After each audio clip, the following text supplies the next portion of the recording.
The morning sun cast long shadows across the bustling terminal of Chicago O'Hare International Airport. Harold Miller adjusted his worn Navy veteran cap and checked his boarding pass one more time. Flight 447 to San Diego would take him home after visiting his daughter in Illinois. At 78 years old, Harold moved slowly but with purpose, his cane tapping rhythmically against the polished floor. Harold had served his country proudly for 22 years in the United States Navy. He sailed through 3 deployments during the Vietnam War and countless peacekeeping missions around the world. Now retired, he lived quietly in a small apartment near the San Diego harbor, where he could watch the ships come and go. The familiar sight of naval vessels always brought back memories of his younger days when he stood proudly on deck in his crisp white uniform. As boarding began, Harold noticed the usual rush of passengers. Business travelers hurried past with their rolling luggage. Families gathered their children and carry-on bags, and college students chatted loudly about their spring break plans. Harold waited patiently in the priority boarding line designated for military veterans and passengers needing extra assistance. When his row was called, Harold made his way down the narrow aisle of the Boeing 737. His assigned seat was 14C, a middle seat toward the back of the plane. He knew it would be a tight fit, but he had specifically requested an aisle seat when booking to accommodate his bad knee from an old service injury. Somehow, the airline had changed his seat assignment. As Harold approached row 14, he saw a teenage boy already sitting in the aisle seat. The young man, probably around 17, wore expensive headphones and designer clothes. His name was Tyler, though Harold didn't know that yet. Tyler had his legs stretched out into the aisle and was completely absorbed in his phone, playing some kind of video game with intense focus. "Excuse me, son," Harold said politely, pointing to his boarding pass. "I think you might be in my seat. I had requested the aisle seat due to my knee." Tyler looked up with an annoyed expression, not bothering to remove his headphones. "Dude, I got here first. Find another seat or whatever." He immediately returned his attention to his phone, dismissing Harold entirely. Harold stood there for a moment, surprised by the young man's rudeness. Throughout his military career and civilian life afterward, he had always treated others with respect and expected the same in return. "I understand you were here first, but this is my assigned seat. Perhaps we could switch, and you could take my middle seat." Tyler rolled his eyes dramatically. "Look, old man, I'm not moving. I need the aisle seat for my long legs. You're short anyway, so the middle seat should be fine for you." Several passengers nearby began to notice the interaction, some stopping to watch what would unfold. The flight attendant, a woman in her 30s named Sarah, approached after noticing the commotion. "Is everything all right here, gentlemen?" Harold showed her his boarding pass. "I had originally booked an aisle seat due to a service-related knee injury, but it seems my seat was changed to the middle. This young man is in the aisle seat and refuses to move." Sarah examined both boarding passes. Tyler's pass clearly showed seat 14B, the middle seat, while Harold showed 14C. "Sir," she addressed Tyler, "you're actually in the wrong seat. Could you please move to your assigned middle seat?" Tyler's face reddened with anger. "This is ridiculous. I'm not sitting in the middle seat next to some random old guy. I paid for my ticket just like everyone else." "We all paid for our tickets, son," Harold said gently, trying to defuse the situation. "I'm just asking for what was assigned to me." "Don't call me son," Tyler snapped loudly, causing more passengers to turn and stare. "I don't have to listen to you. You're just some old dude trying to boss me around. Maybe if you got to the airport earlier, you would have gotten a better seat." The accusation stung Harold deeply. He had arrived at the airport 3 hours early, as he always did, and had carefully selected his seat months in advance when booking the ticket. His military training had instilled in him the importance of punctuality and preparation. "Young man," Harold said, his voice still calm but with a slight edge, "I booked this seat specifically because of my injury. I'm not trying to cause trouble." Tyler stood up abruptly, his voice getting louder and more aggressive. "Whatever, Grandpa. You probably can't even remember booking your seat. Maybe you should be in a nursing home instead of flying around bothering people." A gasp went through the nearby passengers.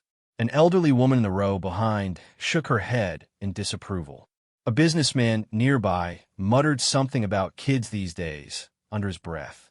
The entire section of the plane had now become focused on the confrontation. Sarah, the flight attendant, tried to intervene again. Please keep your voices down. We can resolve this calmly. Sir, she addressed Tyler, you need to move to your correct seat now. I'm not moving, Tyler declared defiantly. This old guy can sit somewhere else. There are plenty of empty seats. He gestured wildly around the plane, though most seats were actually occupied. Harold felt his heart sink. In all his years of service and travel, he had never encountered such blatant disrespect. During his time in the Navy, young sailors might have been nervous or uncertain, but they were always respectful to their elders and veterans. This behavior was completely foreign to him. Please, son, Harold tried one more time. I'm not trying to be difficult. I just need the aisle seat because of my knee. I served in the Navy for over 20 years, and I'm just trying to get home. Tyler's response shocked everyone within earshot. I don't care if you were in the Navy or the circus. That doesn't make you special. You're just an old man trying to use your military stuff to get what you want. Find another seat. The words hit Harold like a physical blow. After dedicating more than 2 decades of his life to serving his country, missing countless family gatherings, holidays, and important life events, this young man was dismissing his service as meaningless. Harold's hands trembled slightly as he gripped his cane tighter. Other passengers began to murmur among themselves. Some were clearly uncomfortable with Tyler's behavior, while others seemed unsure whether to get involved. The tension in the cabin was growing thicker by the minute. Sarah realized the situation was escalating beyond her ability to handle quickly. I need to speak with the captain about this situation. Please, both of you, try to remain calm while I'm gone. As Sarah walked toward the front of the plane, Tyler slumped back into the aisle seat with a satisfied smirk. He put his headphones back on and returned to his phone, acting as if Harold didn't exist. Harold remained standing in the aisle, feeling embarrassed and hurt by the public confrontation. An older gentleman across the aisle leaned over. Son, I'm sorry this is happening to you. That young man's behavior is completely unacceptable. Harold nodded his thanks, but remained silent. He could feel the eyes of other passengers on him, and he hated being the center of attention. All he wanted was to sit down and fly home peacefully. He never imagined that a simple request for his assigned seat would turn into such a humiliating ordeal. The plane continued to fill with passengers, but the boarding process had slowed considerably due to the disruption. People were having to squeeze around Harold as he stood in the aisle, and the atmosphere in the cabin was tense and uncomfortable. Harold glanced at his watch. They should have been taking off soon, but instead, he was stuck in this awful situation with a disrespectful teenager who seemed to have no regard for anyone but himself. Little did Harold know that this confrontation was about to take a very unexpected turn that would change everything. Sarah returned from the cockpit with a determined expression on her face. Behind her walked Captain James Rodriguez, a distinguished man in his 40s wearing his Chris pilot's uniform with 4 gold stripes on his shoulders. Captain Rodriguez had been flying commercial aircraft for 15 years and had seen his share of passenger disputes, but something about this situation had caught his attention when Sarah briefed him. What seems to be the problem here? Captain Rodriguez asked in his calm, authoritative voice. Harold straightened up slightly, recognizing the command presence that the captain carried. Sir, I had booked an aisle seat due to a knee injury from my Navy service, but my seat assignment was changed. This young man is sitting in my assigned seat and refuses to move. Tyler looked up at the captain with annoyance. Look, Captain dude, I got here first. I'm comfortable here, and I don't want to move to the cramped middle seat. This old guy can find somewhere else to sit. Captain Rodriguez examined both boarding passes carefully. Son, you're clearly in the wrong seat according to these documents. The airline assigns seats for specific reasons, and passengers need to sit in their designated locations. Please move to your correct seat. Tyler's face flushed red again. Are you serious right now? I'm not moving for some old guy who probably can't even remember what seat he booked. This is discrimination against young people. The captain's expression remained neutral, but his voice became more firm. This isn't about age discrimination.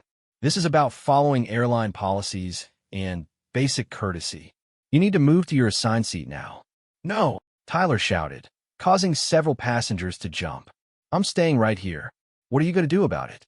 Kick me off the plane? The question hung in the air. Captain Rodriguez had the authority to remove disruptive passengers, but he preferred to resolve conflicts peacefully whenever possible. Son, I'm asking you nicely one more time to move to your correct seat. After that, we'll have to explore other options. Tyler crossed his arms defiantly. Other options? Like what? I paid for my ticket just like everyone else. You can't make me move. Harold watched this exchange with growing discomfort. He had never wanted to cause such a scene. Captain, he said quietly, maybe I could just take the middle seat. I don't want to delay the flight for other passengers. Absolutely not, said Mrs. Henderson, an elderly woman sitting 2 rows back. She had been watching the entire confrontation with increasing anger. That young man is being completely disrespectful, and you shouldn't have to give up your seat because of his bad behavior. Other passengers began to voice their opinions as well. The kid needs to learn some manners, muttered a businessman. That's no way to treat a veteran, added a woman traveling with her family. Tyler became even more defensive as he realized the other passengers were taking Harold's side. Oh, so now everyone's ganging up on me? This is crazy. All I did was sit in a seat. You're sitting in someone else's seat and being rude about it, called out a college-age girl from several rows up. Just move already. Mind your own business. Tyler shot back. Nobody asked for your opinion. Captain Rodriguez could see that the situation was spiraling out of control. The other passengers were getting more involved, and Tyler's behavior was becoming increasingly disruptive. Son, your attitude is now affecting the entire cabin. You have 30 seconds to move to your assigned seat, or I'll have to ask you to leave the aircraft. Tyler's eyes widened in disbelief. You can't be serious. You're going to kick me off the plane because I won't move one seat over. I'm going to remove you because you're being disruptive and refusing to follow crew instructions, the captain clarified. Your choice. For a moment, Tyler seemed to consider backing down. He looked around at the sea of disapproving faces surrounding him. But instead of apologizing or moving, his teenage pride and stubbornness took over. This is totally unfair, he declared loudly. I'm being treated like garbage because you all feel sorry for some old military guy. Maybe his service wasn't even that important anyway. Maybe he just fixed boats or something boring like that. The cabin fell silent. Even passengers who hadn't been paying attention before turned to stare at Tyler in shock. The dismissive way he spoke about Harold's military service crossed a line that many found unforgivable. Harold's face went pale. During his Navy career, he had served as a sonar technician on destroyers and submarines. He had spent months at sea in dangerous waters, helping to keep shipping lanes safe and supporting military operations. He had received several commendations for his service, including a Navy Achievement Medal for his work during a rescue operation that saved the lives of civilian sailors whose cargo ship had been damaged in a storm. Son, Harold said quietly, his voice shaking slightly, you don't know anything about my service or what I did for this country. I don't care what you did. Tyler snapped back. That was like 50 years ago, or whatever. It doesn't matter now. You're just using it to try to get special treatment. Captain Rodriguez had heard enough. As a former Air Force officer himself, he found Tyler's disrespect toward a veteran personally offensive. That's it. Son, you're off this flight. Please gather your belongings. What? Tyler jumped to his feet, his voice cracking with panic. You can't kick me off. My dad will sue the airline. He's a lawyer. Your father's profession doesn't change airline policy, the captain replied calmly. You've been disruptive, refused to follow crew instructions, and shown complete disrespect to a fellow passenger and military veteran. You're no longer welcome on this flight. Sarah had already radioed for airport security to come aboard. Tyler realized that the situation had become very serious very quickly, but instead of apologizing, he doubled down on his defiance. This is age discrimination. You're all just picking on me because I'm young. That old man probably lied about being in the military anyway. People do that all the time. The accusation of stolen valor was the final straw for many passengers. A man in his 50s wearing a Marines t-shirt stood up from his seat several rows forward. "Son, you need to shut your mouth right now," the Marine veteran said firmly. "You've already embarrassed yourself enough. Don't tell me what to do." Tyler shouted back. "None of you know me or what I'm going through." Harold, despite being the target of Tyler's disrespect, felt a pang of sympathy for the young man. He could see that Tyler was probably scared and overwhelmed, but his pride was preventing him from backing down gracefully. "Tyler," Harold said gently, using the young man's name for the first time after overhearing it during the boarding process. "It's not too late to make this right. Just apologize and take your assigned seat. Nobody wants you to be kicked off the plane." Tyler stared at Harold in surprise. After all the awful things he had said, this old man was actually trying to help him. For a brief moment, Tyler's expression softened, and it seemed like he might accept Harold's olive branch. But then 2 airport security officers appeared at the front of the plane, and Tyler's panic returned full force. "No way. I'm not apologizing to anyone. This whole thing is stupid." The security officers made their way down the aisle, their presence making the situation feel even more serious. Other passengers watched in fascination and discomfort as the drama continued to unfold. "Sir," one of the security officers addressed Tyler, "we need you to come with us." Tyler looked around desperately, as if searching for someone to support him, but every face in the cabin showed disapproval or disappointment.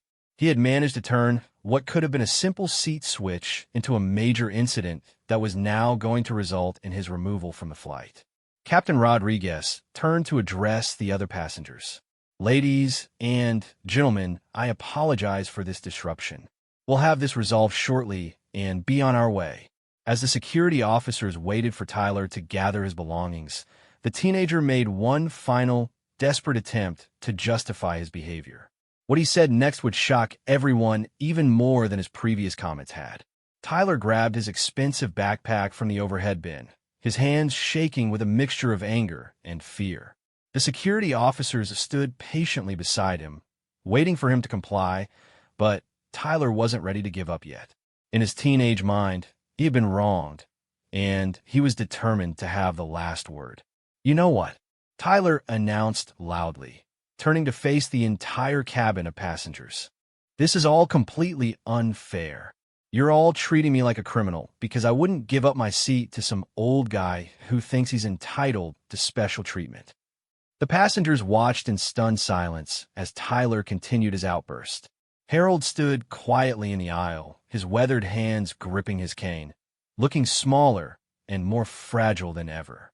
"I don't care about your military service," Tyler shouted directly at Harold. "That was ancient history. What did you even do, anyway? Probably just sat on some boat somewhere, doing nothing important. My generation is the one that actually matters now. We're the future." Mrs. Henderson gasped audibly from her seat. The Marine veteran who had spoken up earlier shook his head in disgust. Even some of the younger passengers looked embarrassed by Tyler's behavior. Tyler wasn't finished. "And another thing, why should I have to respect some random old man just because he wore a uniform decades ago? I didn't ask him to join the military. That was his choice. It doesn't make him better than me." Captain Rodriguez stepped forward, his patience finally exhausted. "Son, you need to stop talking and leave this aircraft immediately." But Tyler was beyond reasoning now. The combination of public humiliation, teenage stubbornness, and genuine panic about being kicked off the flight had pushed him past his breaking point. "No, I'm going to say what I think," Tyler declared, his voice cracking with emotion. "This old man is probably just some bitter guy who peaked in high school and joined the military because he couldn't do anything else with his life. Now he expects everyone to worship him for it." The words cut through the cabin like a knife. Harold's face went completely white, and for a moment, he seemed to sway on his feet. A younger passenger nearby reached out to steady him, concerned that he might fall. Harold had joined the Navy at 18. Not because he had no other options, but because he wanted to serve his country and see the world. He had come from a poor family in rural Iowa, and the military had given him opportunities and experiences he never could have had otherwise. He had served with honor and pride, made lifelong friendships, and gained skills and confidence that shaped the rest of his life. "That's enough," said the Marine veteran, standing up fully now. "Son, you have no idea what you're talking about, and you need to shut your mouth before you embarrass yourself any further. Don't tell me what to do." Tyler spun around to face the Marine. "You're probably just another washed-up military guy living in the past. The world has moved on without you." The Marine veteran, whose name was Frank and who had served 3 tours in Afghanistan, took a deep breath and remained calm. "Son, you're digging yourself into a hole you can't get out of." Tyler laughed bitterly. "What hole? I'm just telling the truth. Everyone here is pretending to care about this old man's feelings because they think it makes them look good, but nobody actually cares about some random veteran." Sarah, the flight attendant, moved closer to Harold with concern.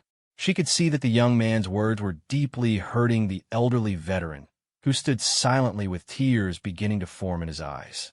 "Mr. Miller," Sarah said gently, "would you like to sit down? We could get you some water." Harold nodded gratefully and slowly lowered himself into the middle seat that Tyler had refused to vacate. His knee ached, but the emotional pain was far worse than any physical discomfort. Tyler saw Harold sitting down and mistook it for victory. "See? He's fine in the middle seat." This whole thing was just drama, for no reason. One of the security officers finally spoke up. "Sir, we really need you to come with us now. You're holding up the entire flight." Tyler looked around the cabin one more time, seeing the faces of passengers who had gone from annoyed to disgusted to genuinely angry. Still, his pride wouldn't let him back down gracefully. "Fine, I'll leave," Tyler announced dramatically. "But I want everyone here to know that this is discrimination. I'm being kicked off this plane for standing up for myself against an old man who thinks he's special." As Tyler began walking toward the front of the plane, flanked by security officers, he couldn't resist one final insult. "Hey, old man," he called back to Harold. "Maybe next time you should book first class if you want special treatment. The rest of us shouldn't have to deal with your problems." The cabin erupted in a chorus of angry voices. "Shut up. Get off the plane. Show some respect." Passengers who had been quietly watching were now openly expressing their outrage at Tyler's continued disrespect. Harold said nothing, but tears were now flowing freely down his cheeks. In all his years of life, military service, and civilian career afterward, he had never been spoken to with such cruelty and dismissiveness. The young man's words had stripped away his dignity and made him feel worthless in front of a plane full of strangers. Mrs. Henderson got up from her seat and moved to sit next to Harold. "Honey," she said softly, "don't you listen to a word that boy said. He doesn't know what he's talking about." Captain Rodriguez watched as the security officers escorted Tyler off the plane, then turned his attention to Harold. As a veteran himself, he understood the deep pain that Harold was experiencing. Military service members often struggled with feeling unappreciated or forgotten by society, and Tyler's words had touched on those deepest insecurities. The captain made a decision that would change everything.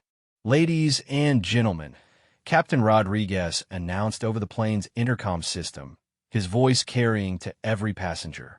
"Before we continue with our flight, I'd like to take a moment to address what just happened here." The cabin fell completely silent. Harold looked up in surprise, wondering what the captain was going to say. He hoped desperately that the captain wouldn't make a bigger spectacle of the situation or draw more attention to his humiliation. "We just witnessed a display of disrespect that I find completely unacceptable," the captain continued. "Not just toward a fellow passenger, but toward a man who served our country with honor and dignity." Harold felt his face flush with embarrassment. He didn't want to be the center of attention, and he certainly didn't want pity from the other passengers. But Captain Rodriguez wasn't finished, and what he was about to do would turn this story from a tale of cruelty into something much more powerful.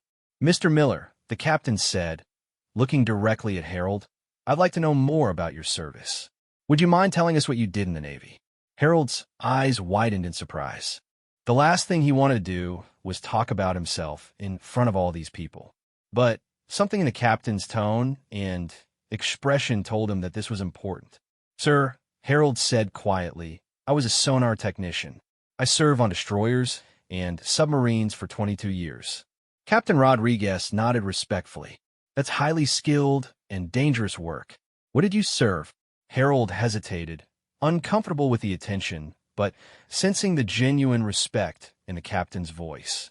"Vietnam, the Mediterranean, and various peacekeeping missions." The captain's next words would surprise everyone in the cabin and begin a transformation that no one saw coming. Captain Rodriguez picked up the microphone and connected it to the plane's public address system. His voice would now reach not only every passenger in the cabin, but also the ground crew and airport personnel monitoring the flight.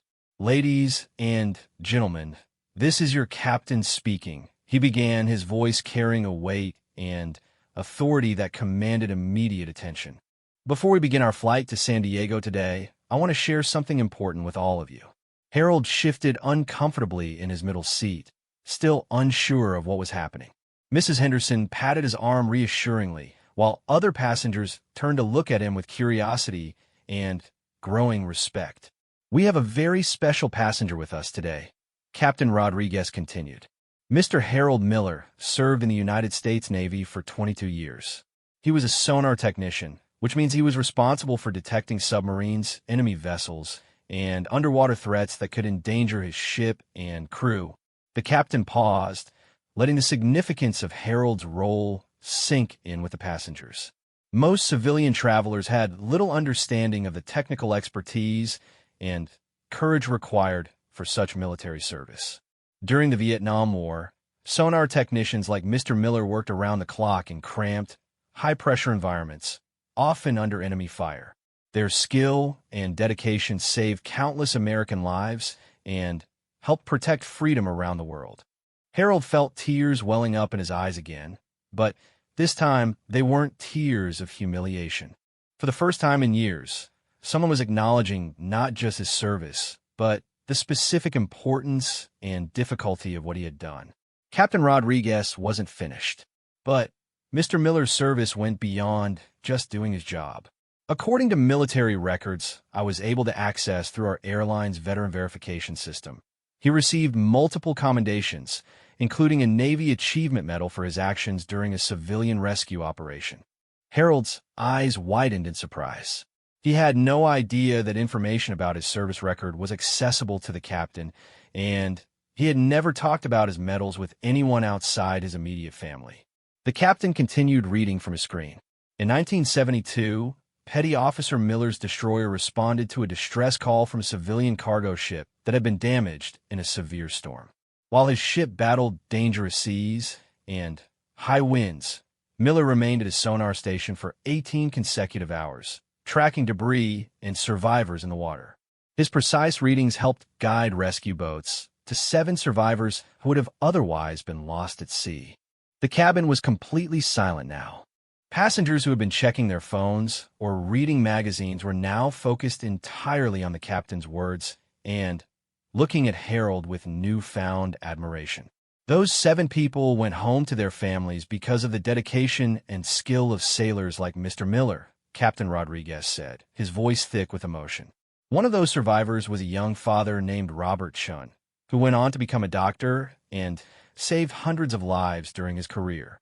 Another was Maria Santos, who became a teacher and educated thousands of children over her 40-year career. Harold had never known what happened to the people they had rescued that day. The Navy had commended his crew for their actions, but they never learned the long-term impact of their rescue mission. Hearing that those people had gone on to live full, productive lives filled him with a sense of purpose and validation he hadn't felt in decades. The ripple effects of Mr. Miller's service continue to this day. The captain went on. Robert Chin's son is now a paramedic. Maria Santos's students include doctors, teachers, engineers, and military service members. Dozens, maybe hundreds of people are alive today because of what Mr. Miller did on one stormy night 50 years ago. Mrs. Henderson was crying now, and she wasn't alone. Several passengers throughout the cabin were visibly moved by the story. A businessman who had been impatiently checking his watch earlier was now listening with rapt attention. Captain Rodriguez set down the information he had been reading from and spoke directly into the microphone. The young man who was removed from this flight said that Mr. Miller's service didn't matter anymore, that it was ancient history. He couldn't have been more wrong. The captain's voice grew stronger and more passionate. Every freedom we enjoy today, every safe flight we take, every peaceful night's sleep we have, exists because people like Mr. Miller stepped forward when their country called. They didn't serve for recognition or special treatment.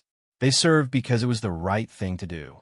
Harold wiped his eyes with a tissue that Mrs. Henderson had handed him. He had never expected his military service to be honored in such a public way, and certainly not after being humiliated by Tyler's cruel words. "Mr. Miller," Captain Rodriguez said, addressing him directly through the microphone, "on behalf of this crew and every passenger on this aircraft, I want to thank you for your service and sacrifice. Your country owes you a debt that can never be fully repaid." The entire cabin erupted in applause. It started with Mrs. Henderson and the Marine veteran Frank, but quickly spread throughout the plane.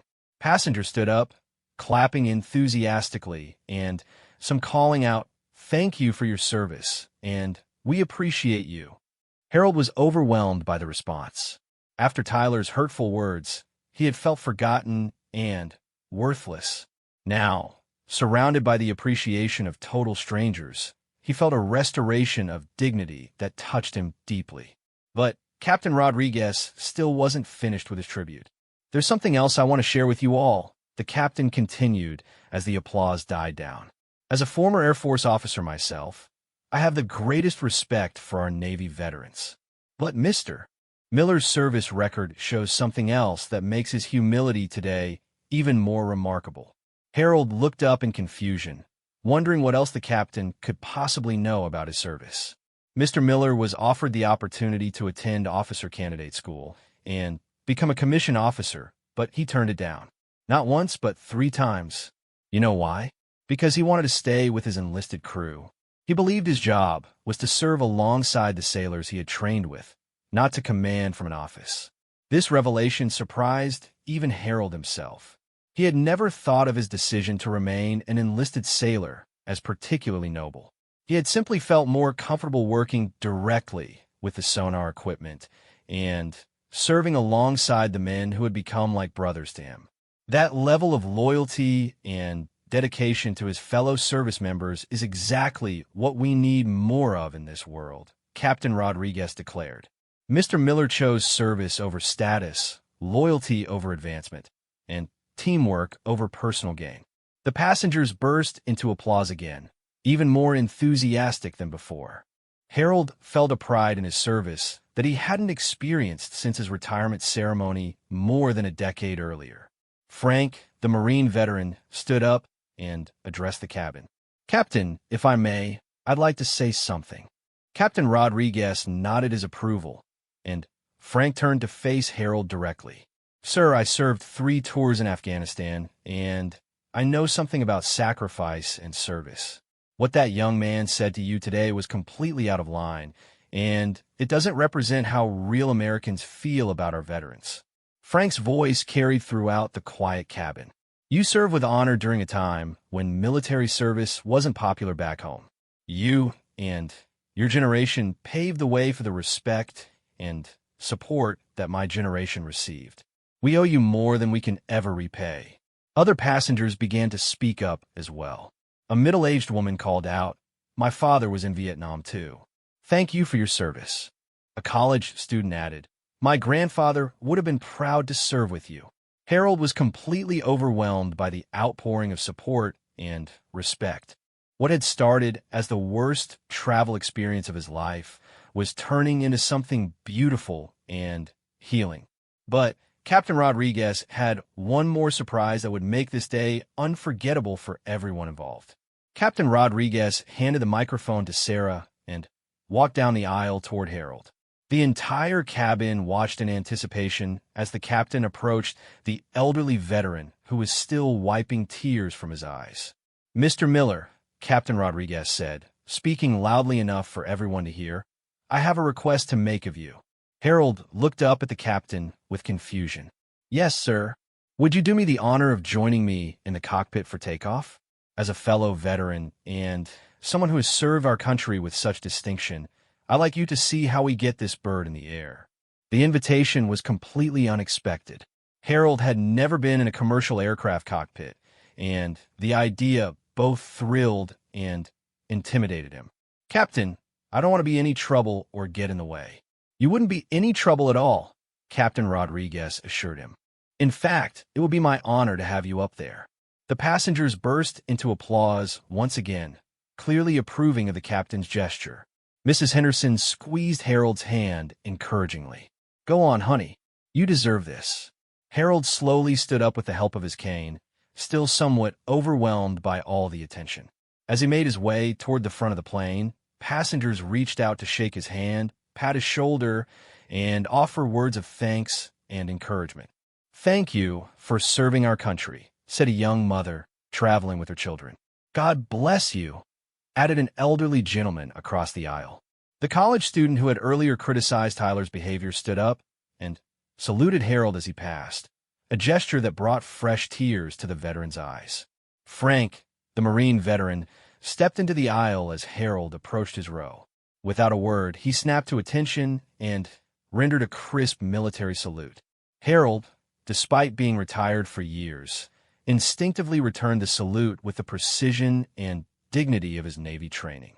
"Semper Fi, sailor," Frank said with a grin, using the Marine motto, but clearly meaning it as a gesture of inter-service respect and brotherhood. "Hiya," Harold replied with a smile, using the Navy's equivalent expression.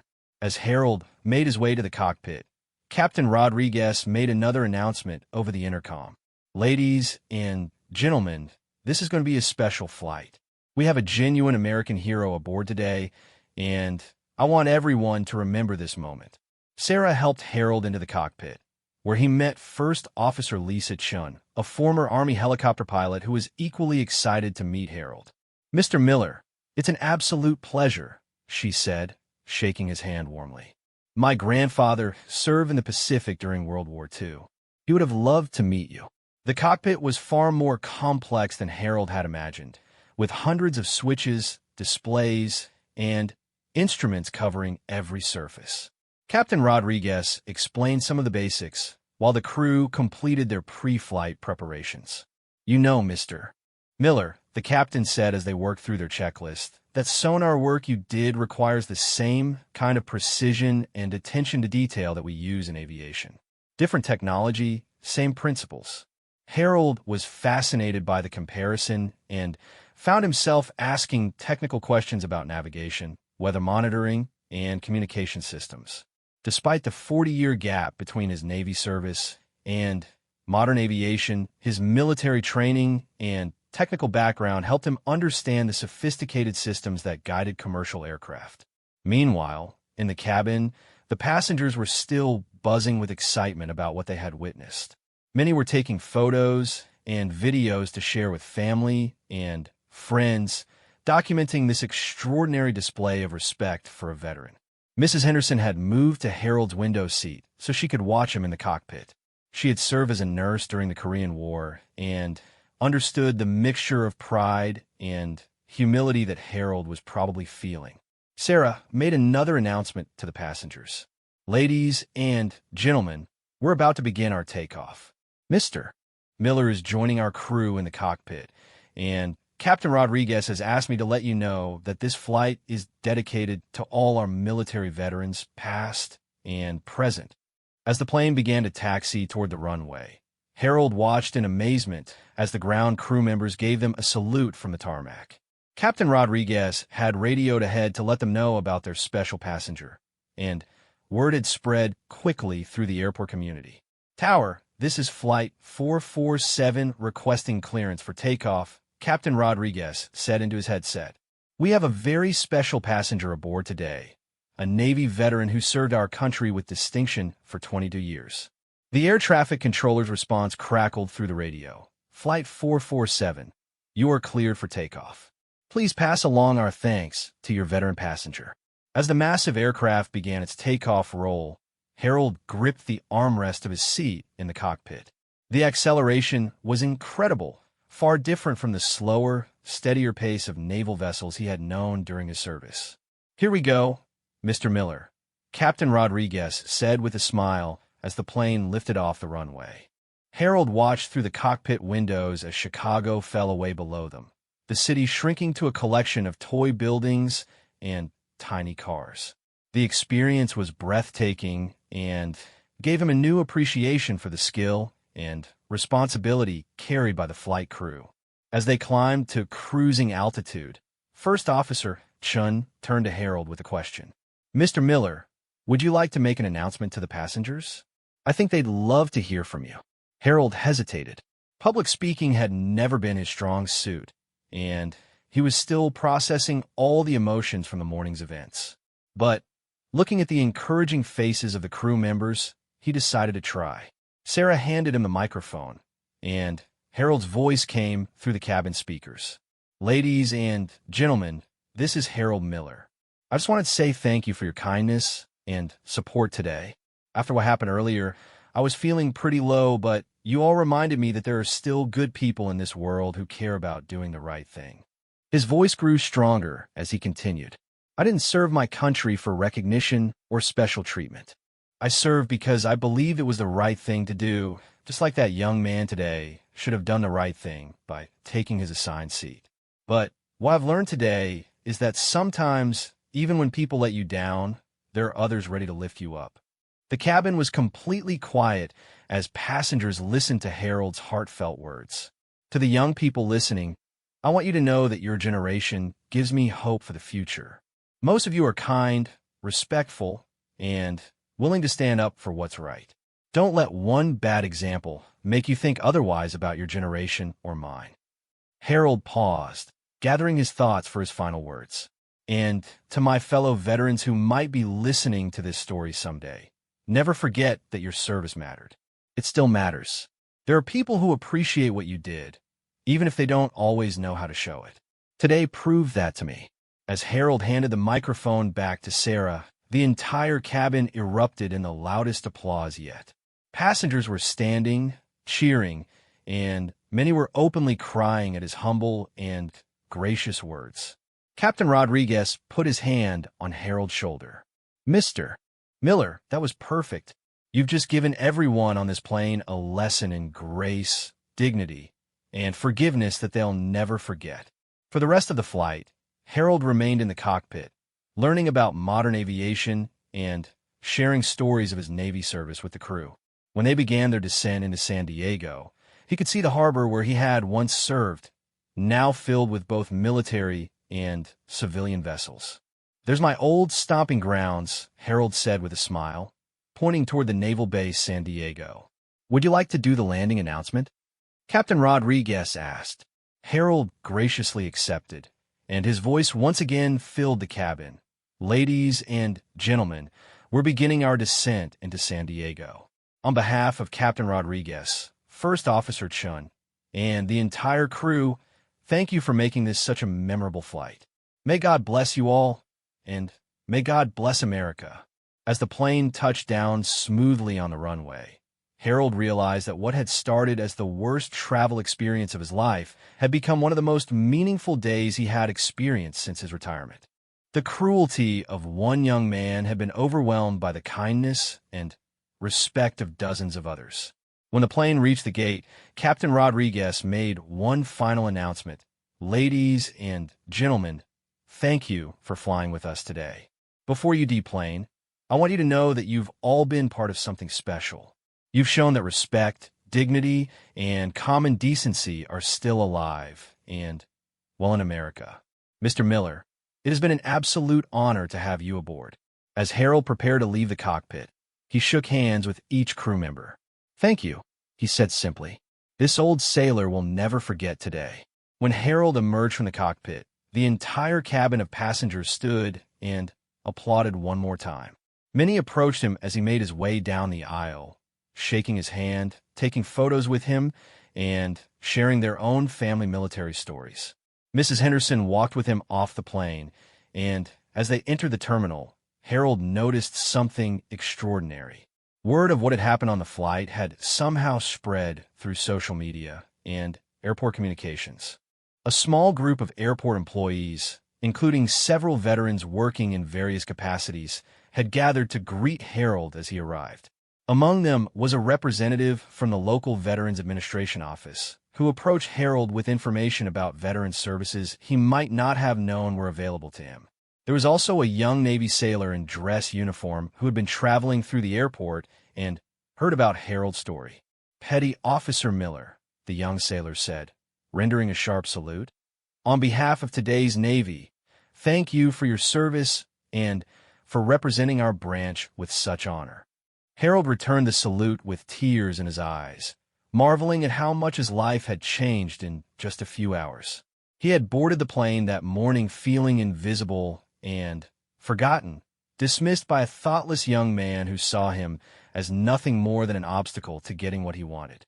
He was leaving the airport surrounded by respect, appreciation, and new friendships, reminded that his service had meaning and that there were still people in the world who valued the sacrifices made by his generation.